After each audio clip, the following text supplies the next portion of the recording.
My name is Mary Jane James. I am the CEO of the Sexual Assault Center of Edmonton.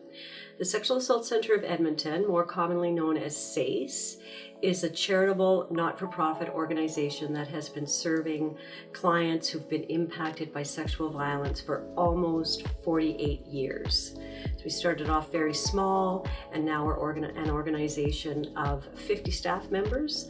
We provide support and information to victims and their non-offending family members and friends or supporters after an experience of sexual violence or abuse.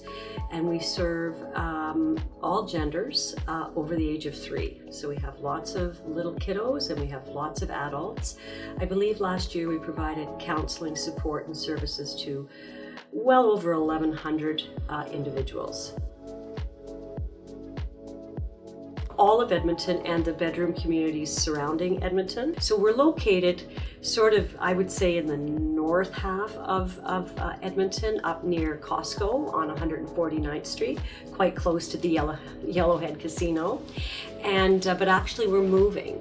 We have a capital campaign going on to move SACE to the center of the city. So centering SACE where our clients are located, and many of them rely on public transportation, and where we are right now, it just isn't available. There used to be a bus stop, but now it's on call. There is no LRT. So we want to break down any barriers that we can control. We want to remove those, and transportation is one of them. So we found a really great place on 124th Street and 103rd Avenue. So we will be moving out of this location and into that location, but our service catchment area will still be the same. That's a great question, and on a broad spectrum, I would say our biggest area of focus is to provide support services for individuals who've been impacted by sexual violence.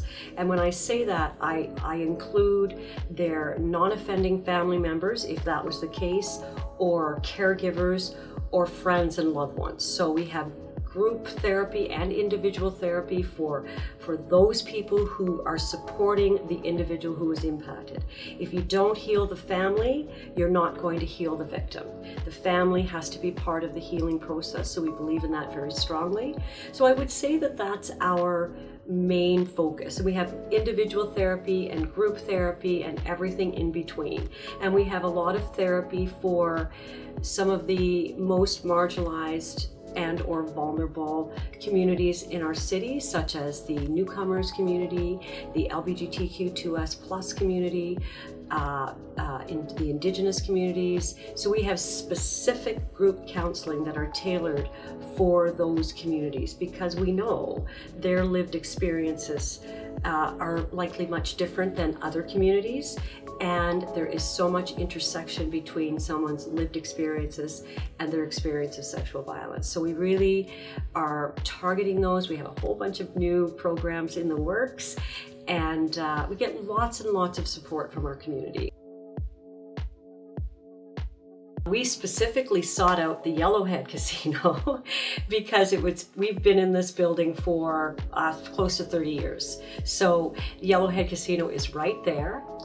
When we were really small, we had to rely on staff and the staff's family to fill those volunteer positions because we just didn't have a big enough volunteer base.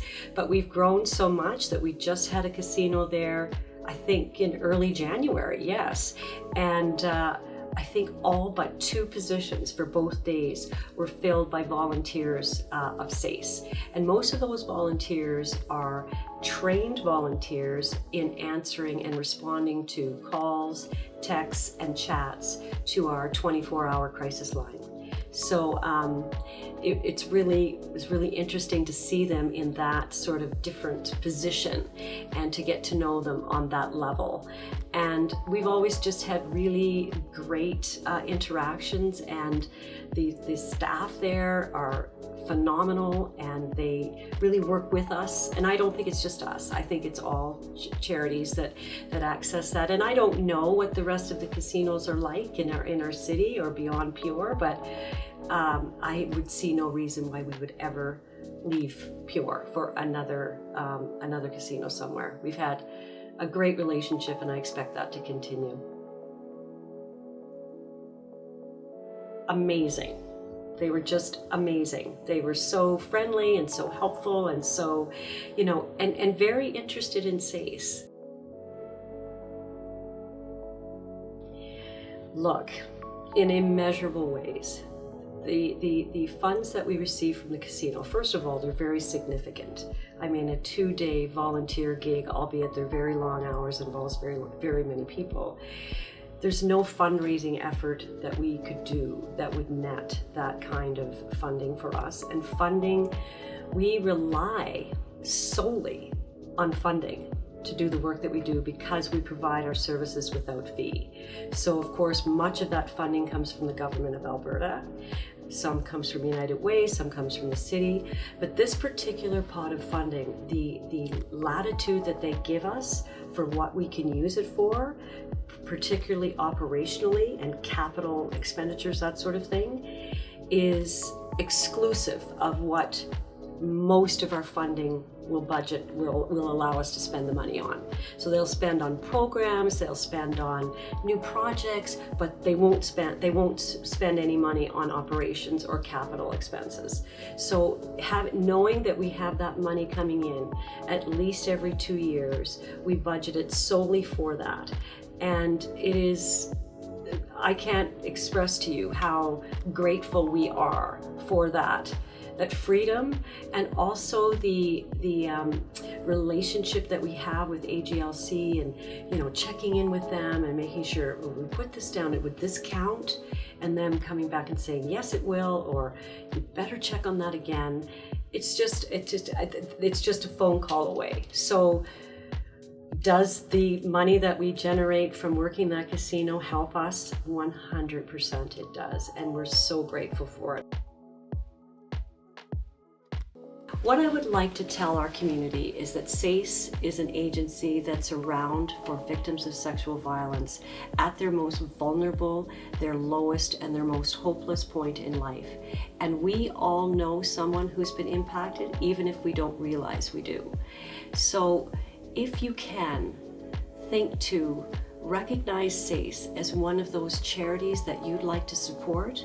We would be more grateful than we could possibly express. We are not the sexiest agency in our city. We're not, puppies, and we're not exclusively children, and sexual violence can be a very hard subject to digest and talk about, but it's real. It's very, very real.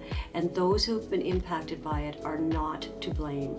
We have to start looking at this issue as one where the only person responsible is the person who chose to cause that harm. Whether it's an interfamilial situation or an extrafamilial situation, we know that about 80% of the people who experience sexual violence know at some level the person who caused them harm. And that's a very jarring thing to think about, but it's the truth. Thank you.